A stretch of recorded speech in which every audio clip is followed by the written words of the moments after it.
જે નર્મદા કલેક્ટર કચેરી ખાતે જે એટીવીટીની બેઠક હતી એમાં શું મુદ્દાઓ પર ચર્ચા થઈ છે? સૌપ્રથમ તો આ મિટિંગમાં આવીને હું કલેક્ટર સાહેબને મળ્યો અને એમને કીધું કે જ્યાં પણ મિટિંગ થાય ત્યાં સીસીટીવી કેમેરા ચાલુ હોવા જોઈએ અને એક વ્યક્તિ લાઈવ રેકોર્ડિંગ કરનારો હોવો જોઈએ. બીજું કે અંદર કોઈ પણ કાચની વસ્તુ હોવી જોઈએ નહીં, કેમ કે આજે 13 કરોડ જેટલા એફઆરએનું આયોજન હતું, 60 કરોડ ગુજરાત પેટર્નના યોજનાનું આયોજન હતું, જેને લઈને અમે બેઠા હતા.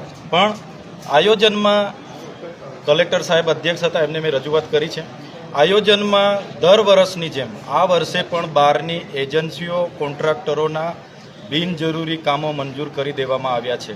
અમારા જેવા ચૂંટાયેલા પ્રતિનિધિઓના કામો મંજૂર કરવામાં આવ્યા નથી, જેને લઈને અમે આજે કલેક્ટર સાહેબને 6 વાગ્યા સુધીમાં માહિતી આપવાનું સાહેબને કીધું છે. એટલે સાહેબે અમને કીધું કે 6 વાગ્યા સુધીમાં માહિતી આપવાના છે. બીજું કે મંગળવાર સુધીમાં પ્રભારી મંત્રીશ્રી અને એમની સાથે સંકલન કરીને જે પણ કામોનો સમાવેશ નથી થયો એ કામોનો સમાવેશ કરવા માટેની પણ બાહેધરી કલેક્ટર સાહેબ અને પ્રાયજના અધિકારી સાહેબે અમને આપી છે. સર, એ જાણવા મળ્યું છે કે અગાઉ જે ગ્રાન્ટની ફાળવણી ડેડિયાપાડા તાલુકા માટે થઈ હતી એમાંથી વધારે પડતા પૈસાનો ઉપયોગ થયો નથી, એ રીતની વાત છે. હા, અમલીકરણ અધિકારીઓ જેઓ કામ પર ધ્યાન ન આપતા હોવાથી 2023-24, 24-25ની ગ્રાન્ટનું પણ આજે વણવપરાયેલી પડેલી છે.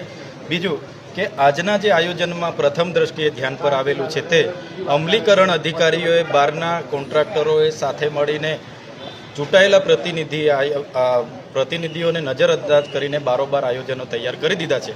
ગુજરાત પેટર્નનું આયોજન એ આદિવાસીઓના સર્વાંગી વિકાસ માટે ગુજરાત સરકાર આપતી હોય અને બિન આદિવાસી એનજીઓ કોન્ટ્રાક્ટરો આવું બારોબાર આયોજન કરી દેતા હોય એ અમે ક્યારે ચલાવવાના નથી.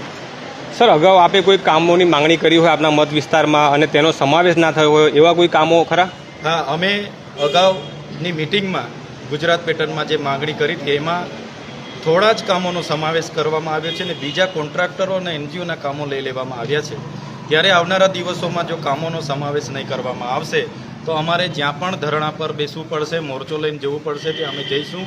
અમારા લોકોની ગ્રાન્ટને અમે ક્યારેય સગે વગે કરવા નહીં દઈશું.